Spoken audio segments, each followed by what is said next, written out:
Hello, my baby loves. Welcome to an episode where we are going to make some delicious things.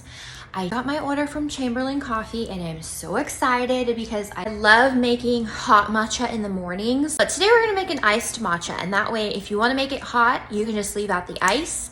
But if you wanna make it iced, then you just follow what I'm doing. Thank you so much, Chamberlain Coffee. Matcha starter kit, which comes with the matcha, milk frother. Stop it. Nope, how cute is this? First things first, you have to use the right amount. Pretty sure this is a teaspoon, just this small amount. Just gonna give it a nice little mix. What I also really love about this matcha is it's so green. You can add some pumpkin spice creamer.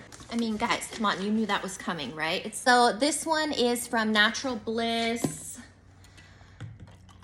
Just pour some in there. Add my ice.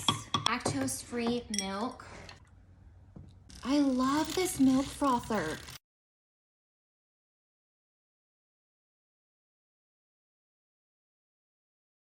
And let's dig in. Cheers, my loves.